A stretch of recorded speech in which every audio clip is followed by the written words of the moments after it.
요한복음 19장 31절에서 42절입니다. 신약성경 182면입니다.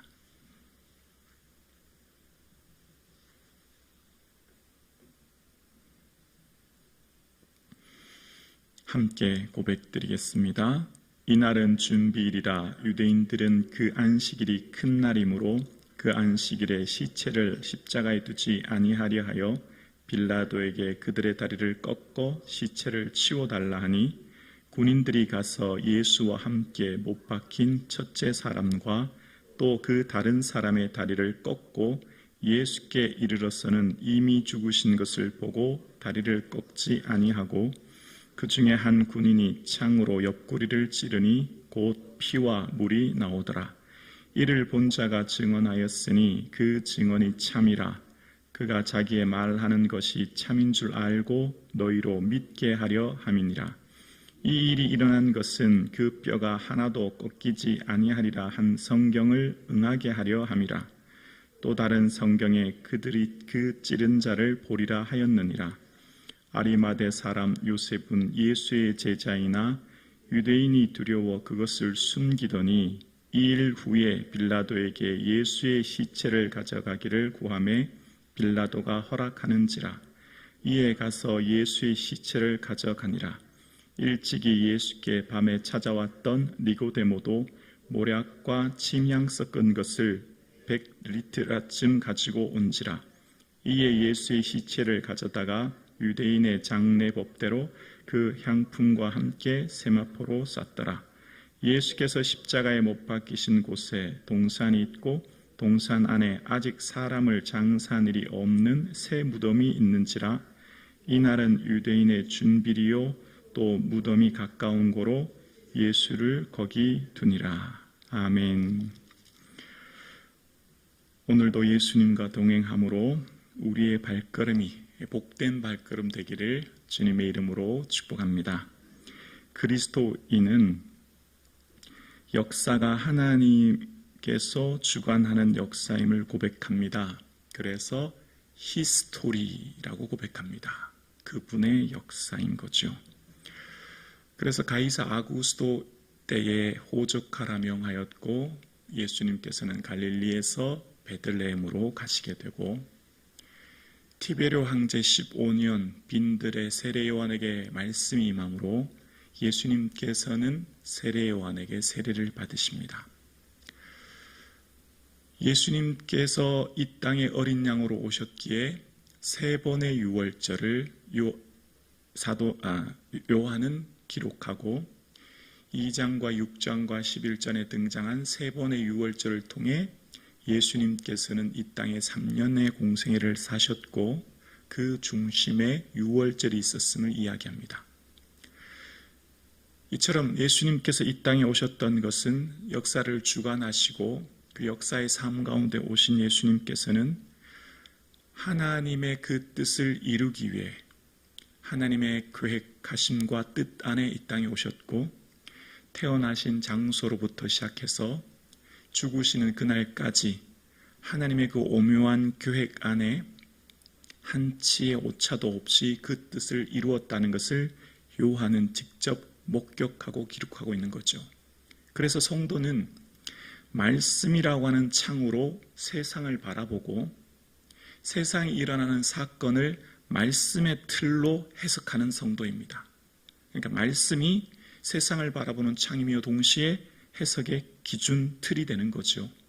왜냐하면 성경의 믿음의 인물들이 그러한 삶을 살았거든요. 오늘 본문에 보면 이제 31절에서 32절입니다. 이날은 준비일이라 유대인들은 그 안식일이 큰 날이므로 그 안식일에 시체를 들을 십자가에 두지 아니하려 하여 빌라도에게 그들의 다리를 꺾어 시체를 치워달라 하니 군인들이 가서 예수와 함께 못 박힌 첫째 사람과 또 그 다른 사람의 다리를 꺾고 예수께 이르러서는 이미 죽으신 것을 보고 다리를 꺾지 아니하고 라고 이야기합니다. 유대인들에게 있어서 유월절은 매우 거룩한 날인데 그 부정한 시체를 그냥 둘 수 없었지요. 신명기 21장 22절 이하에 보면 나무에 달린 시체를 밤새 두지 말고 그날에 장사라고 하는 신명기 율법과 함께 그들은 십자가에 달려있는 그 부정한 시체를 빌라도에게 치워달라고 요구합니다. 그러나 이 로마는 십자가가 경고용이기 때문에 사람들에게 오랫동안 보여주려고 하는 그 특징이 있지 않습니까?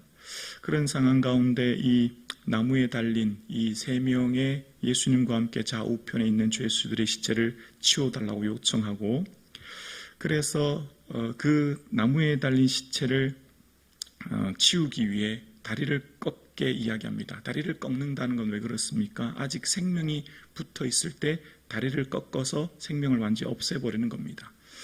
좌우 팔을 흔들고 십자가에 매달려 있는 상태에서 숨을 쉬려면, 횡격막을 위로 올리려면 다리의 힘을 의지해서 겨우 숨을 쉬게 되는데, 다리의 정강이를 나무 망치로 쳐서 깨트리면 시체가 아래로 늘어뜨리게 되고 더 이상 숨을 쉴 수 없기 때문에 이제 죽게 되지 않습니까? 그러니까 나무를 꺾어서 이제 겨우 붙어 있는 숨을 조차 쉬지 못하게 죽게 해서 그 시체를 치워달라고 하는 요청이 있었고, 그래서 이제 예수님 좌우에 있는 사람들은 그렇게 해서 이 다리를 꺾습니다. 그런데 33절에 보면 예수는 어떻게 해요? 이미 죽으셨어요.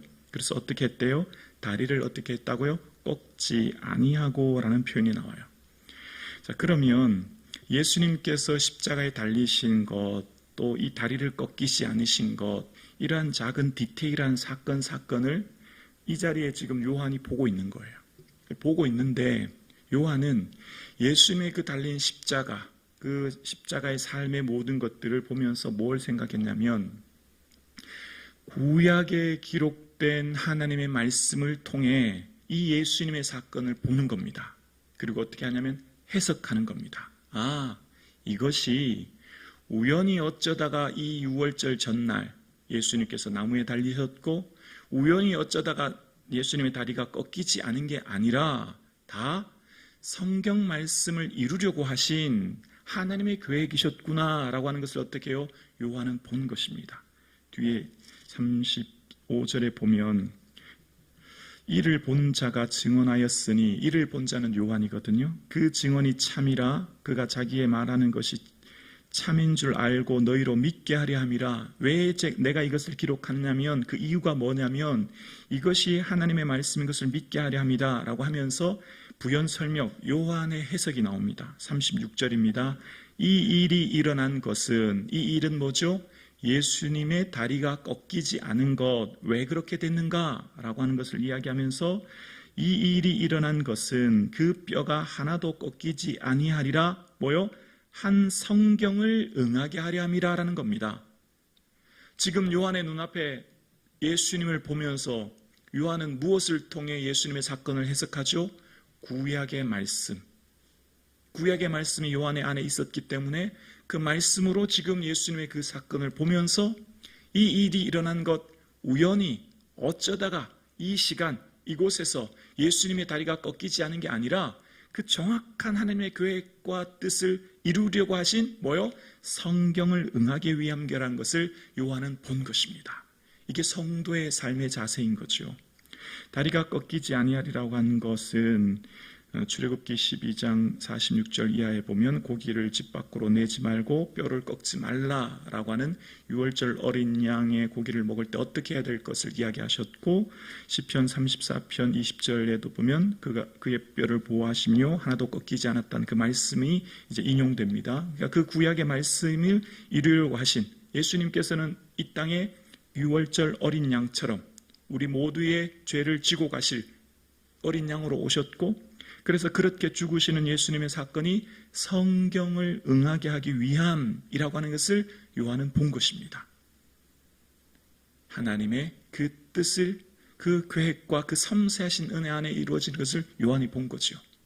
오늘 우리의 삶 가운데서도 우리 모든 성도님들의 삶이 성경 말씀을 통해 세상을 보고, 성경 말씀을 통해 그 사건을 해석하고, 성경 말씀을 통해 우리의 삶이 새 힘을 얻는 이 하루가 되기를 주님의 이름으로 축원합니다.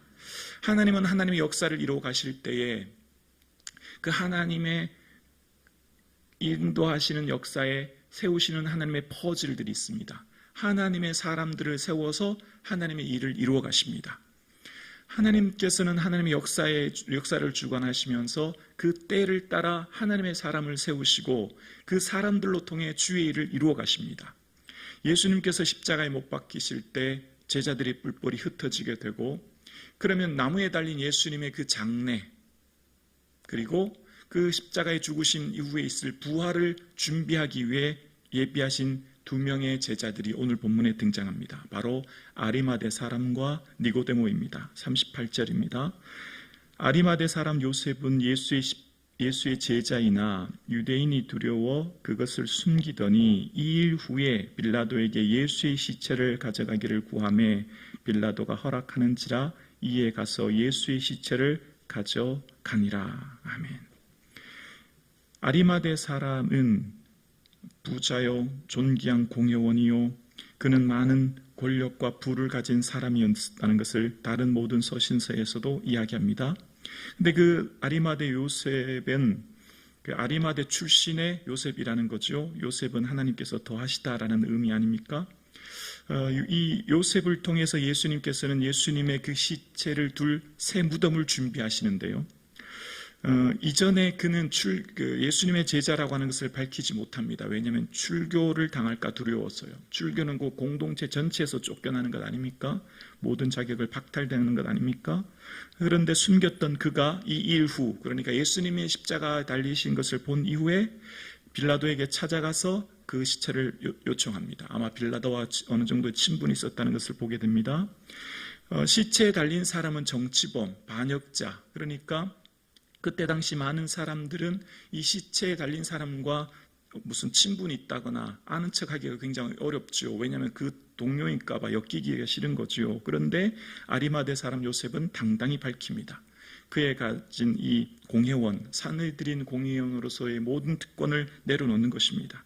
마치 오늘날로 말하면, 우리로 말하면 무슨 국회의원 같은 어느 정도의 권력을 가진 그가 그 모든 것을 제자임을 숨기지 않고 내려놓는 모습을 통해서 예수님의 시체를 요구하고, 이 아리마대 사람 요셉이 준비한 새 무덤, 가족묘죠. 일반적으로 나무에 달린 시체는 방치해서 새나 들짐승의 먹이가 되게 하거나 혹은 공동묘지에 시체를 안치하는데, 지금 이 아리마대 사람 요셉은 개인의 무덤을, 가족묘를 준비했고 거기 새 무덤, 아무도 아직 장사한 일이 없는 새 무덤에 안치합니다. 이 어떤 의미가 있을까요? 여러분, 이것은 바로 예수님의 부활을 또한 준비하는 모습이 됩니다. 여러분, 지금 이 새 무덤이란 말은 아직 그곳에 아무도 장사한 사람이 없는, 아무도 그곳에 장사한 사람이 없기 때문에 유일하게 예수님 한 분만이 그 무덤에 안치된 거죠. 그러니까 그 유일하게 돌을 굴려놓고 무덤에 안치했던 예수님이 부활하셨다는 것, 그곳에 시체가 없다는 것은 곧 예수님의 부활을 증명하는 사건 아니겠습니까? 그래서 이 아리마대 사람을 통해서, 요셉을 통해서 예수님의 부활을 주님께서는 준비하셨다는 것을 봅니다. 그리고 39절에 일찍이 예수께 밤에 찾아왔던 니고데모도라는 표현이 있습니다. 여러분, 요한복음 3장에 밤에 찾아왔던 니고데모 기억하지 않습니까? 그는 이스라엘의 지도자였고 공회원이었고 율법의 전문가였던 바리새인이었는데, 갈릴리 출신 있는 청년에게 찾아가는 것 부끄러웠기 때문에 밤에 찾아가지 않았습니까? 여기 요한복음의 성경에 등장하는 밤이라고 하는 것은 자연적인 현상의 낮과 밤을 말하는 것보다는 영적인 의미가 있는데요. 바로 영적인 무지를 나타낼 때 이 밤이라는 표현을 씁니다. 그래서 이 밤에 찾아왔던 니고데모, 율법적으로는 탁월한 지식을 가졌지만 예수님에 대해서 무지하고 예수님에 대해서 전혀 알지 못했던 그가 이제 이 예수님과 함께 만남으로 거듭남에 대한 비밀을 알게 되고, 이제 오늘 본문에 예수님의 장사를 위해서 그가 온 것을 봅니다. 모략같이 양 섞은 것을 100리트라쯤 가지고 왔다고 이야기합니다. 100리트라, 1리트라가 379g이라고 해요. 그러면 지난번에 마리아가 순전한 나드 한 옥합을 깨뜨려서 주님께 드렸습니다. 그것 또한 예수님의 장사를 준비한다고 했는데, 1리트라도 이 예수님의 장례를 준비한 마리아의 비용이 300 데나리온이었다는데 오늘 이 100리트라는 32.7kg입니다. 엄청난 금액입니다. 굉장히 많은 비용이에요. 그러니까 니고데모는 굉장히 재력가인 것을 알 수 있습니다. 그 재력을 통해 뭘 지금 준비하고 있죠? 예수님의 장사를 치르고 있는 이 니고데모의 모습을 보게 됩니다. 지금 예수님께서 십자가에 못 박히시고 장례하는 것, 예수님의 부활을 다 누가 준비하고 있죠? 하나님께서 예비하신 사람들로 말미암아 그 일이 차근차근 준비되고 있는 거예요. 하나님의 퍼즐 가운데 세워진 하나님의 사람들로부터. 그래서 오늘 본문에 예수의 제자라는 표현이 등장합니다. 예수님의 제자로 아리마대 사람 요셉, 니고데모가 친히 예수님의 장례와 부활을 준비하는 모습을 봅니다. 하나님께서는 하나님의 일을 친히 이루어 가십니다. 주님께서 주님의 때, 주님의 방식으로 주님의 사람을 세우십니다. 하나님께서 모든 것을 이루어 가시는 것이죠. 하나님께서는 하나님의 방식과 그 때에 하나님의 일을 이루어 가시는 것입니다. 하나님이 다 하시는 것입니다. 하나님은 하나님의 역사를 친히 이루시고 섭리하시고 계획하시면서 하나님의 사람을 부르십니다. 그 부르시는 응답이 내가 될 수 있기를 주님의 이름으로 축원합니다.